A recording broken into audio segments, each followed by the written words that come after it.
I noticed what the title of the seminar and the abstract has been given to you. It's altogether too grand. So that's just for what my colleagues in the United States call outreach purposes. That's not for serious. So the question is these dichotomies, these tensions. And then I want to use these dichotomies to talk of something which we call the RSS model, and on which I began work with Tapan Mitra. Adriana and I have worked on it, and I want to talk of that technique. So, if you will forgive me, I have had this wonderful, how do you call it, serendipity that my name starts with K. So I always get the first authorship. So I call it the Kahn Mitra thing, and this is the Kahn Piazza technique, the KP technique. And I want to put this, I want to talk about this technique. It is proving to be more important than certainly I originally thought. And then I put something else. Yes. And then I want to talk of the dilemma. So these three are the analytical core of the talk. But I want to talk of these dichotomies.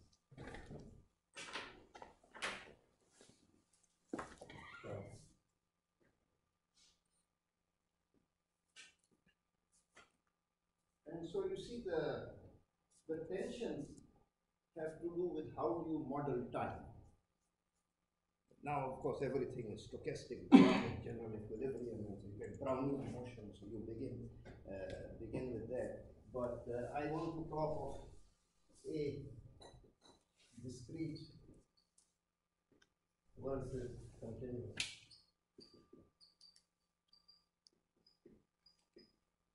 So we are, to the extent that we are applied social scientists or engineers or some, we want to model time. How do we model it? Do we model it in difference equations or differential equations? Does it matter? This is actually a large problem. We model economies with finite number of agents or continuum of agents. You formulate commodities. This is related to time. You formulate commodities with finite number of commodities, infinite commodities. Do you use calculus or do you use combinatorics? That's first. The second dichotomy is linear versus non-linear. This is an important dividing line. In a sense, the modern dynamics begins with von Neumann, begins with his 1928 paper, and then you get this whole linear revolution in economics with Sraffa, Paul Samuelson, of course.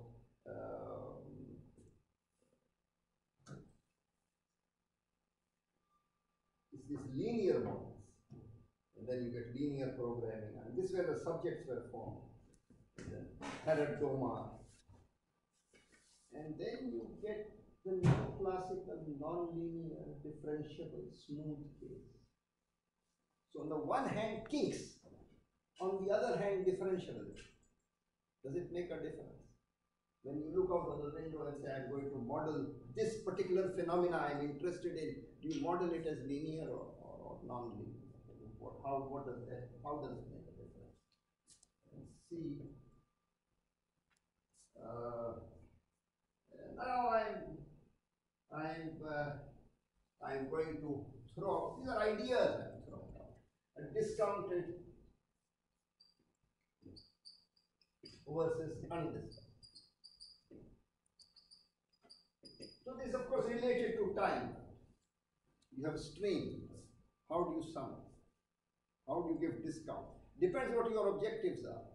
So if you are talking as a planner of future generations, do you discount the value of the future generations? You are talking of natural resources, right? with aesthetic component. Forestry, you discount or you don't discount. Climate change, you discount, you don't discount. Makes difference. There are Ramsey is another paper, right? So in a sense, I talked of this here, I forgot, linear versus non-linear, two papers. For Neumann 1928, linear technology, linear, everything linear. Ramsey 1926, function, capital and labor, smooth, non-linear, calculus of variation. So you are getting these tensions at the founding of the subject. The analytical founding. The endogenous versus exogenous growth. I will expand on this. I will expand on this when I talk of this.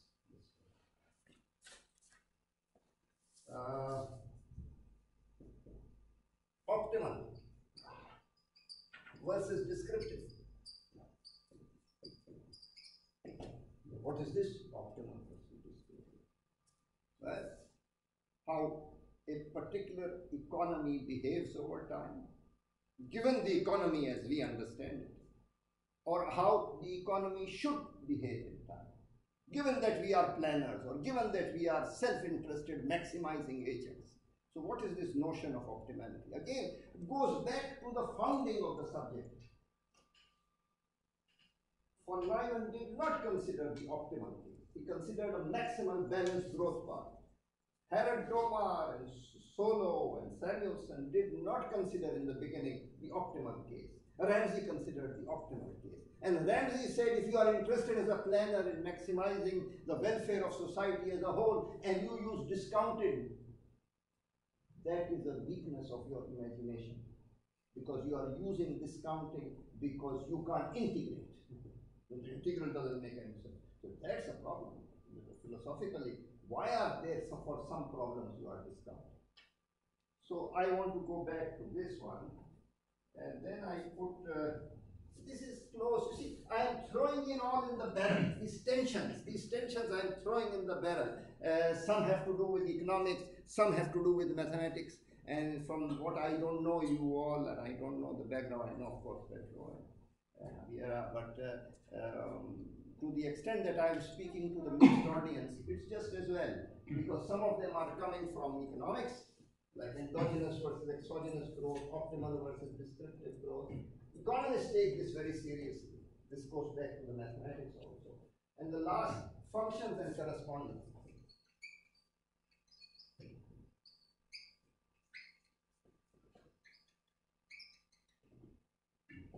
So let's talk to this. So this is my first stage. I want to talk of these tensions. So this is a good time to take the first step. Any comment, question? I have a comment. Yeah. Of course, I'm not going to suggest a G because you know much better than me on those subjects. But thinking about the last, I don't know, 20 years, what about closed formulas versus numerical approaches? Let's add G. I perceive a tension as well. Closed formulas. I mean, you don't need to add. Numerical. And this is important. And while you are at it, you see, this is why seminars are wonderful for me. They are not wonderful for my audience, because I tend to think during the seminar and I get inspired after the seminar. But they don't like. Now everything has to be presented in slides where even the last slide has thank you on it. So this is wonderful. So closed formula versus numerical approaches, and the one which I forgot, and which you of course you work on it, deterministic versus stochastic.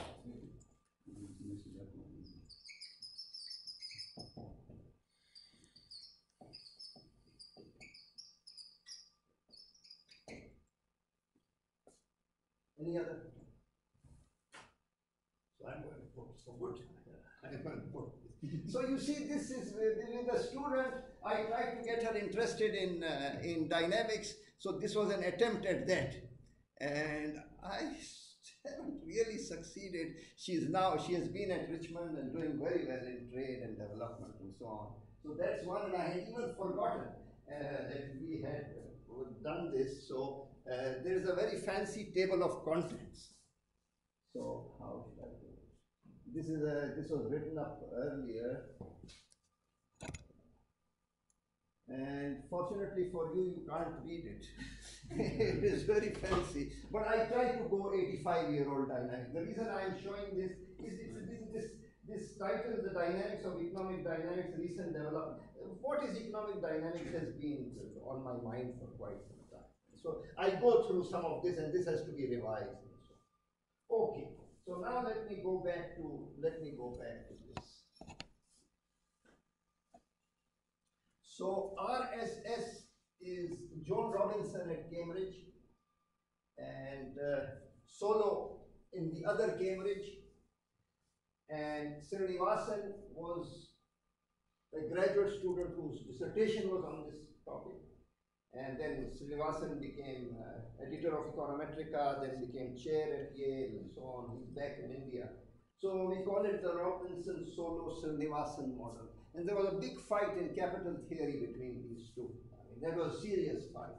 And it got caught up in political implications and so on. And the person who really worked hard on this and who was really in the barricades, because the students are, of course, more vigorous than the teacher and more bigger defenders, was Joseph Stiglitz.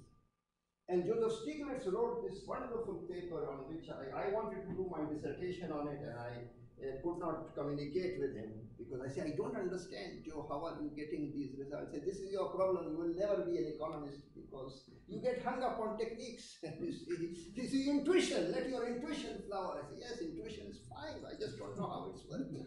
And so finally I gave up, and I went with Don Brown, and I finished my PhD in a totally different subject. And this is a 1968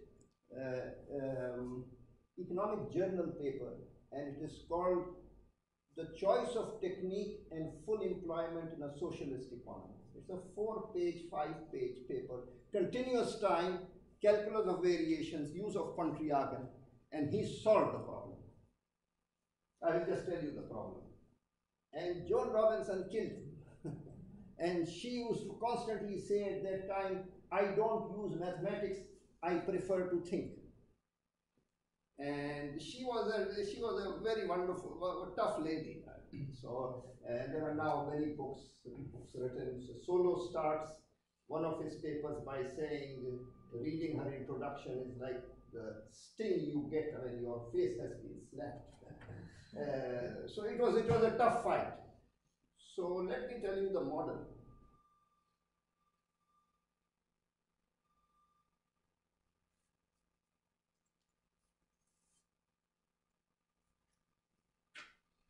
I will not tell you the Stiglitz formulation. Let me tell you the discrete time formulation. Stiglitz worked in continuous time.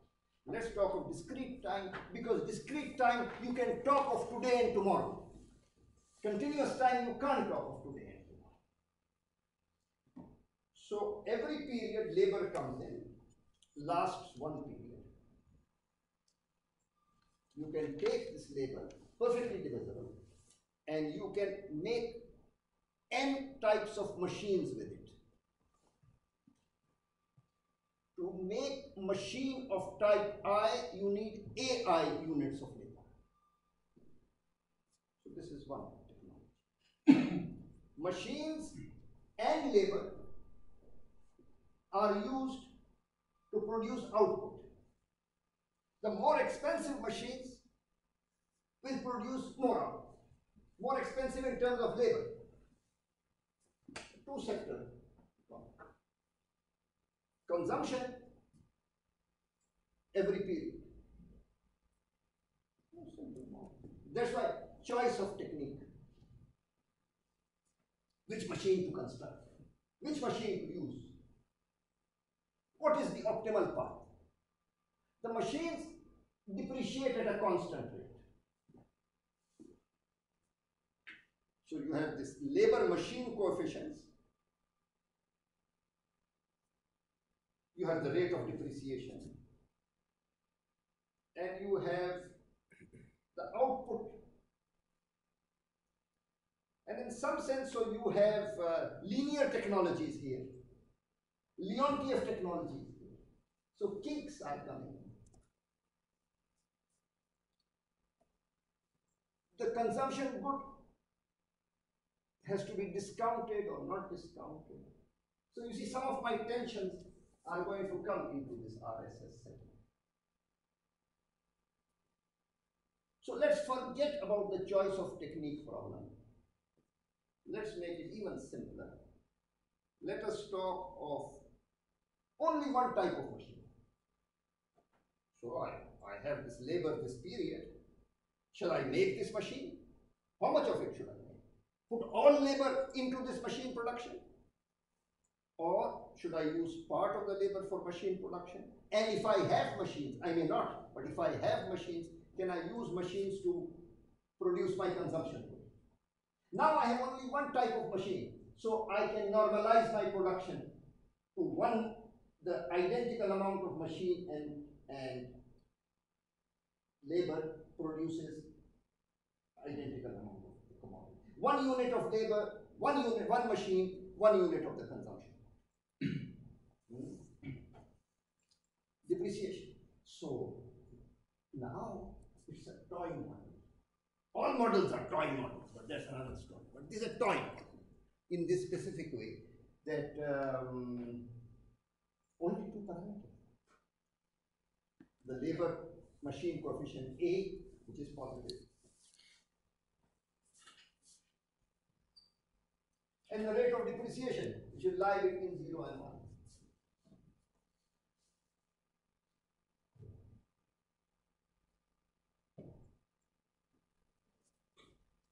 And let us not have a utility function for each period for the consumption output. Let's normalize that to make it linear. So again, you see, so I've already hit here, I've already hit discrete time, continuous time, linear versus non-linear, discounted versus undiscounted, endogenous versus exogenous. This is exogenous growth. Exogenous growth. I will go into it later. It's optimal, of course. I'm doing an optimal exercise. I will come back to this later.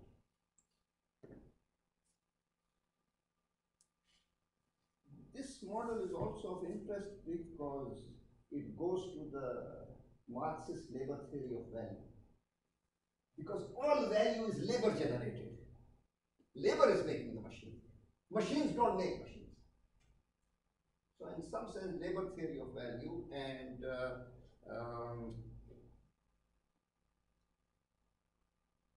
Stiglitz wrote or reconsidered this paper because Joan Robinson wrote a piece. Actually, it goes back to Joan Robinson's 1956 book, The Accumulation of Capital. And she wrote a book with a Japanese Marxist, Okishio. And they just considered a descriptive problem. They have a labor, they will allocate it with this way. And Joseph Stiglitz killed it because he said, how do you decide?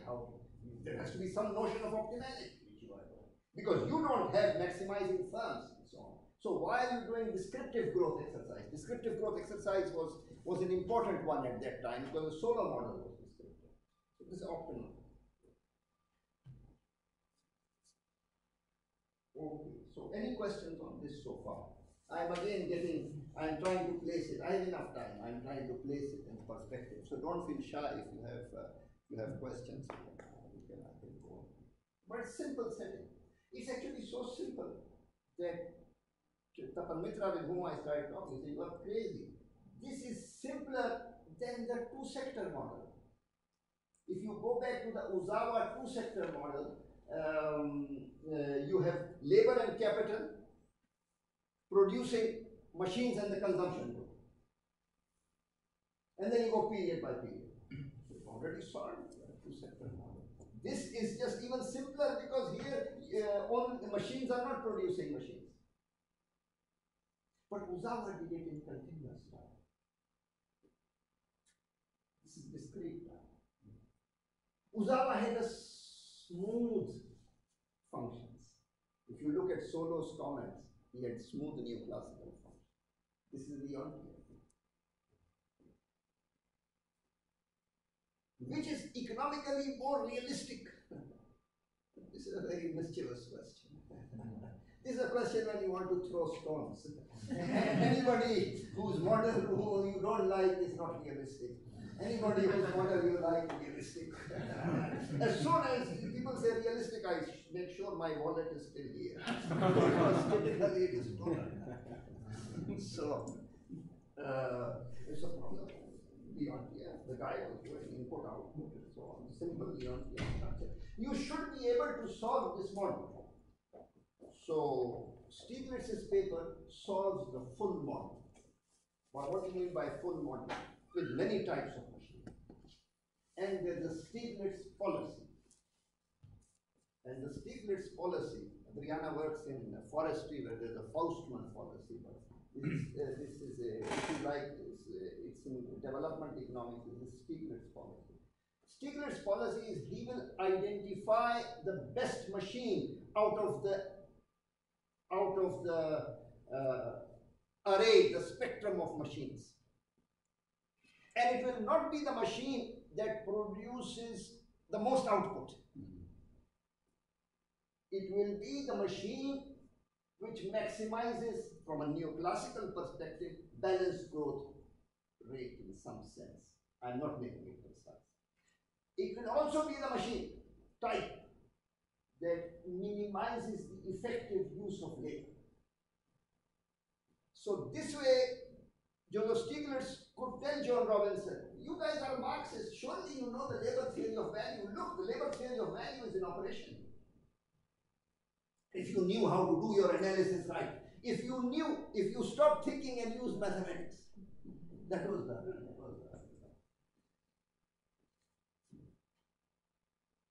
And the Stiglitz policy is, he assumes this best machine is unique. The best machine type is unique. The model is still open when the best machine type is not unique. Because the best machine type is coming out with this depreciation rate also being brought out, and you maximize it. It is simple maximization.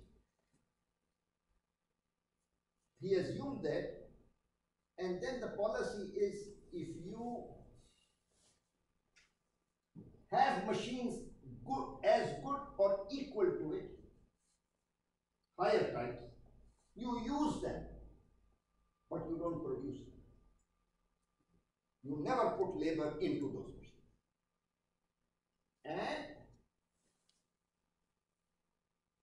you make only one type of machine which will eventually predominate, because the other ones you are not producing.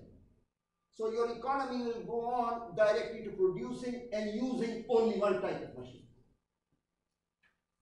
If the economy was endowed with the right amount of that one type of machine to begin with, you would not even touch those other machines. This is Stiglitz policy. So look, you have fixed coefficients, you have linearity, you have all the things which go against the neoclassical conception. And I am getting a full employment, choice of technique economy.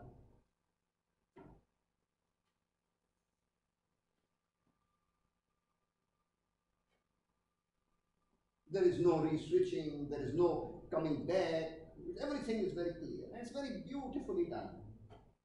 It's complete collection. So Mrs. Robinson came back, it's all EJ controversy at that time, came back and said, oh, but no gestation lags. But most importantly, she said you have linear utility, linear, at each point in time, linear function. So your consumption is a linear function. So you may have, especially when you don't have machines, but even if you have machines, you may have optimal periods. You may have periods where you don't eat. So what type of planning exercise is this? You put in IIIO conditions. You choose felicity functions or utility functions or period-wise functions at which you get infinite utility if you can't eat. So the planner will be forced to. In continuous time, that problem still remains unsolved. And then Stiglitz did some simulations, and there's a paper of Cass in JPE and so on. So Joan Robinson knew what she was talking about. Anyway, after that, the whole thing petered out. The profession moved on and everything. Stiglitz now is now preoccupied with globalization issues and so on. Everything. Now they are now big ideas, not this technical small thing. But all continuous. What about discounted versus undiscounted? Oh, he said, no problem. We do the problem with discounted. When the integral converges, you get a solution. And you have the characterization of the solution. Now you let the discount factor go to 0. And this will be the optimal solution in the undiscounted case. So I said, how can this work? And so this is the point at which he said, you guys get caught up with technicalities. Let your intuition fly. As it happened, the contribution to handle undiscounted cases, on which Adriana and I have, the techniques were discovered after Joseph Stiglitz's paper. The fundamental paper is Brock, Merman fame, written in 1970. And the von Weizsäcker-Atsumi criterion is also after 1970. So in some sense, a very grand paper written by a genius. He didn't even have the mathematical techniques, but he knew the right answer and he got it. Okay, so that goes back to the discounted. And then of course deterministic. And this is very interesting because when Joan Robinson attacked, so he said, okay, we can't do the full Inada case, we will do it with a minimum consumption constraint. So Cass and Stiglitz wrote a paper with minimum consumption constraint, but it was not working out. So then he has a very famous paper, but it was published in a book, and so it's not known to others. It's called The Well-Behaved Economy with a Badly Behaved Production Function. Why badly behaved? Because linear with kicks. So anything which is not smooth is to a neoclassical eye very bad. Neoclassicals, that's why I had a very important neoclassical guy who came to give a very important lecture, and I had Kandinsky. And he said, all these kinks, because Kandinsky, if you look, there's a lot of kinks. So, to neoclassical eyes, kinks are problems, you see.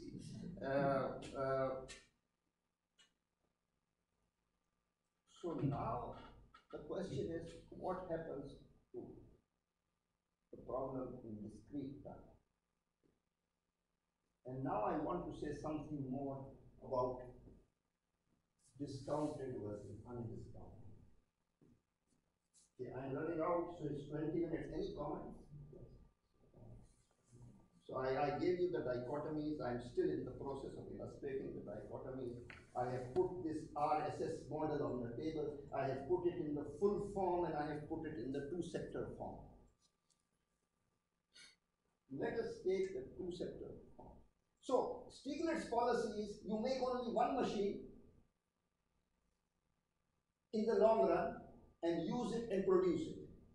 If you have hell of a lot of those, of that machine, too much of that machine, you depreciate it till it comes down to the right part. If you have too little of it, you build it up till it gets to the right part. So this is the monotonic. So this is the saddle point optimal solution, which Pontryagin is going to give you. So this is all running out. And I went to a conference by some radicals. They said, oh, neoclassicals can't get it right because Pontryagin principle has no application in economics because it gives rise to saddle point solutions. And then I said, but it has nothing to do with giving rise to saddle point solution. General technique. Your problems may have a saddle point solution, but not inherent in the technique. So the guy made sure that I was never allowed to speak again during the entire conference. So, you know, the radicals have their own mainstream things. Mainstream is mainstream, radicals have their mainstream. Sometimes radicals are more tough on the people who are radicals for them than the mainstream is. But that's another story.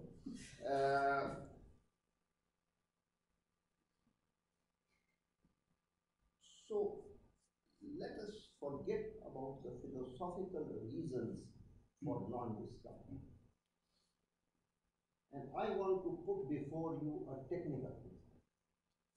The discount factor an undiscounted factor is a one point in the parameter space.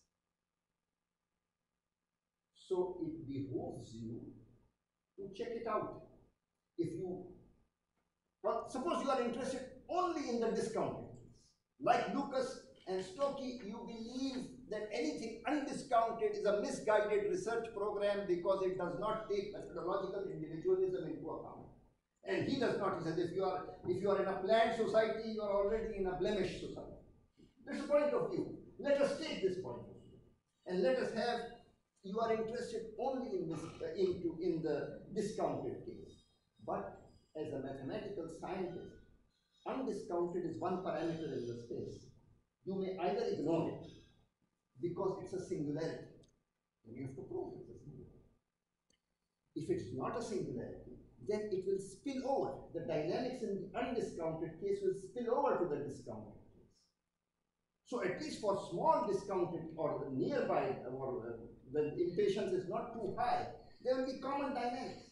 And if the undiscounted case is easier, then you are missing out an opportunity to go into the analysis of tough discount. So I am now speaking to you only as an analyst of not as a any philosophical implication.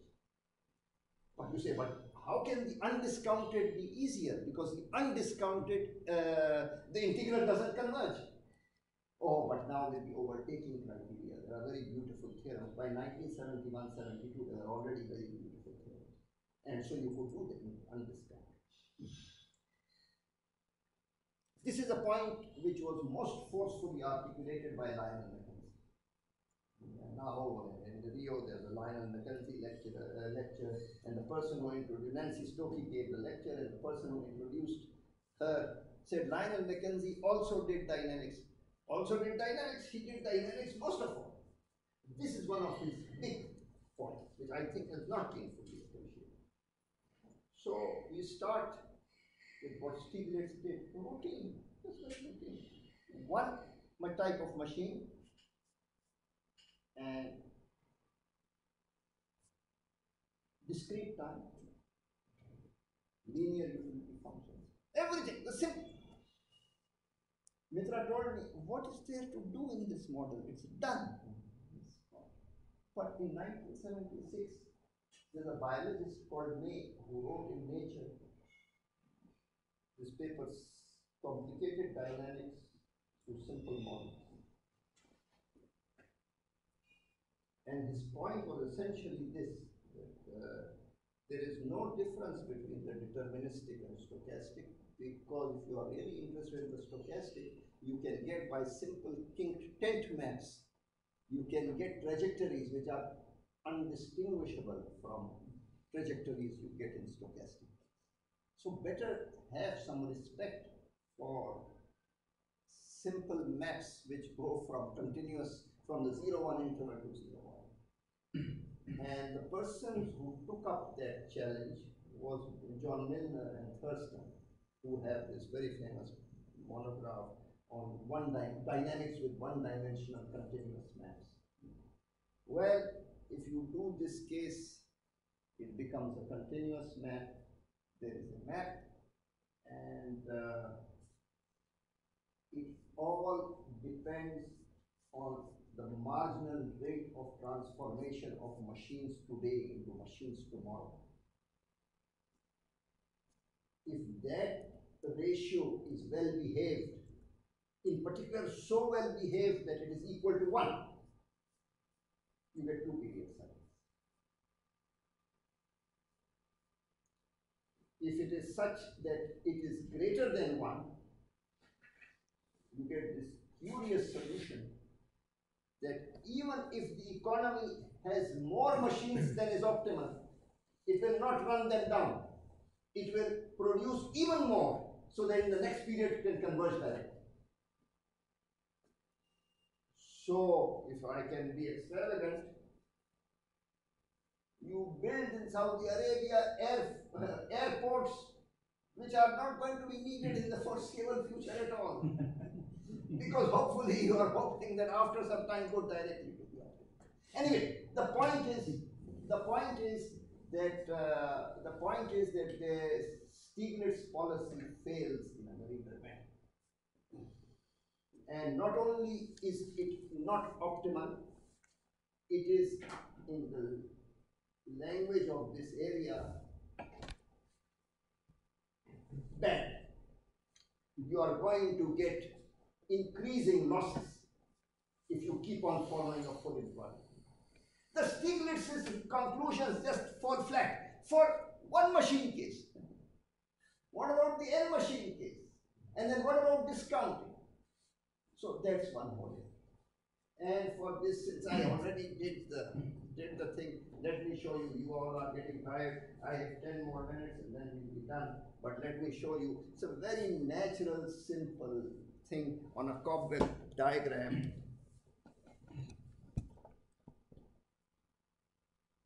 Okay, this is happening. Why is it not working?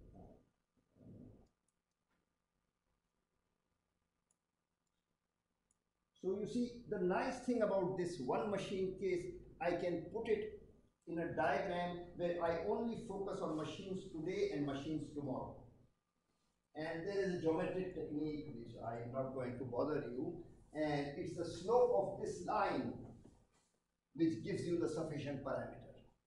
So the question is, why is this parameter absent in Stiglitz's policy? It's this continuous time. He cannot identify what is the marginal rate of substitution between today and tomorrow because it's continuous time. So the diagram for the 2-period cycle, these are all just standard cobweb diagrams. I won't go there. It is. So this is the.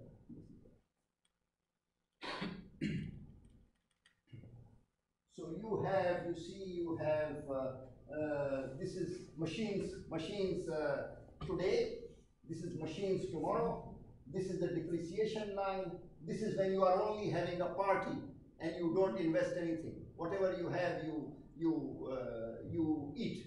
You put all the labor in making consumption good. And here you starve. You make only machines. And the question is, what is the optimal policy? And the theorem will tell you this is the optimal policy. If you have this much machine, this is how much you should put to get machines tomorrow. If this is the optimal policy, the economy will cycle. What happens if it's this way? It will cycle to an equilibrium. This is equilibrium. What happens if it's greater than that? Then you will go up one, and then even if you have more machines, you will come. It's called the straight down the turnpike. And then what about discount? Now we did the undiscount. What about the discount? Now something very interesting happens. And now I will want to go into this.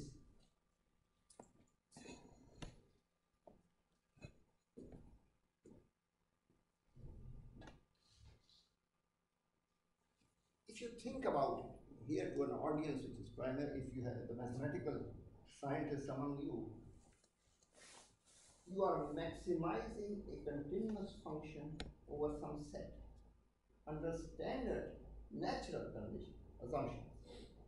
The set of maximizers will not be unique. Linear set is the function is not unique. The R max correspondence is a correspondence. That is why general equilibrium theory, the production responses are correspondences, the consumption responses are correspondences. You need to go beyond Brouwer's fixed point theorem. You need Kakutani. One of the contributions of economists to mathematics has been correspondence.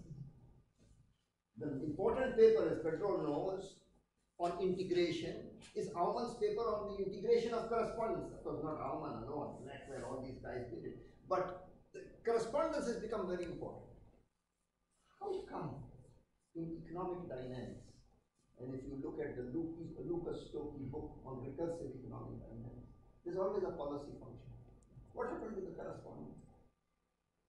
I can get the value function because Lucas is very clear. He's always going to get a recursive dynamic programming thing, so he is not going to handle the undiscounted case. He says that's a misguided research program. Okay, let's accept misguided research program. Then you get the value function. What about the policy? Why is it a function? Of course, you do the discounted case here, and you get the correspondence for a particular So because the production set is like this, production possibilities. This is all intermediate micro. Production possibility is like this. If the price, your profit maximizing price, this is a function. Change. Correspondence. Function. You are getting this kind of bifurcation with discount. So all this Ramsey growth, how is it a function? You just put two goods in this simple way. This is a model, the RSS model fell through the cracks. You did the fully two-sector neoclassical case, you did the one-sector case, but this is hybrid. You are getting all the methodological things. Okay, let me just now, I don't have time for all of this, so let me tell you two things and then we'll call it a day.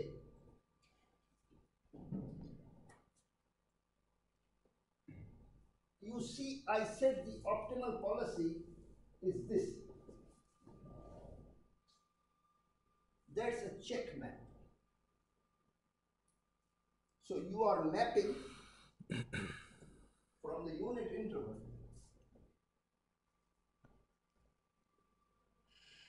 zero one to 0, 1. A check map. This is the absorbing interval. This is your 45-degree line. So this is your equilibrium.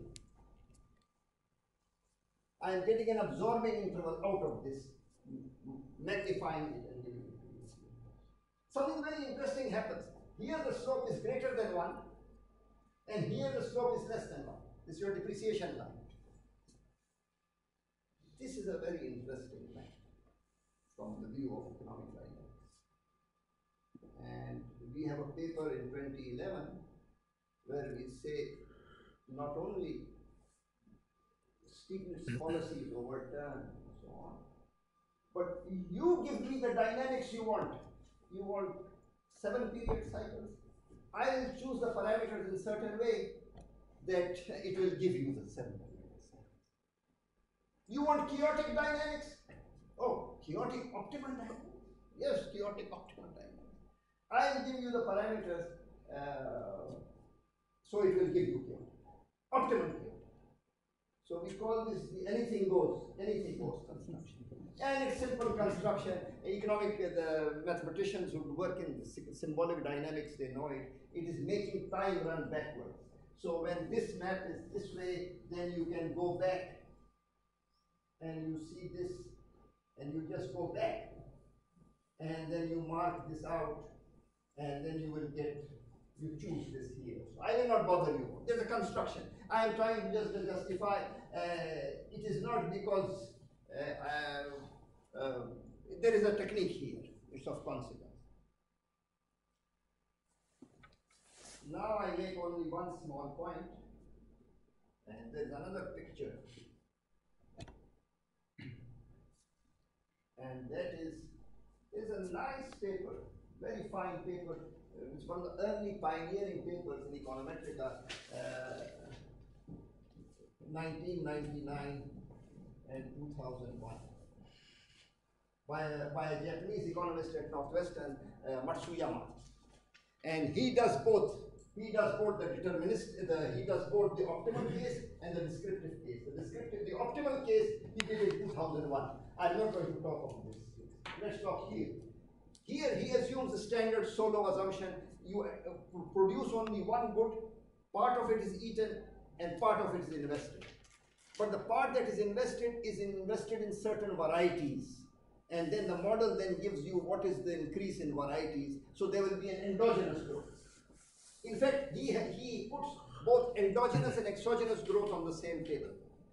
And then it's a very nice model, it's a very nice paper, very beautiful diagrams, 1999 Econometrica. But the diagram which is the analysis of Matsuyama's model is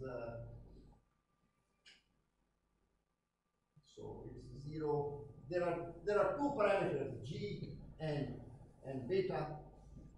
Just like in the RSS model, I had two parameters, A, delta. Here there are two parameters, G, beta, and G is greater than 1. And the map is like this. And you see it's smooth. But the RSS model is linear, so of course smooth. Problem is the king. Mr. Matsuyama also has a king.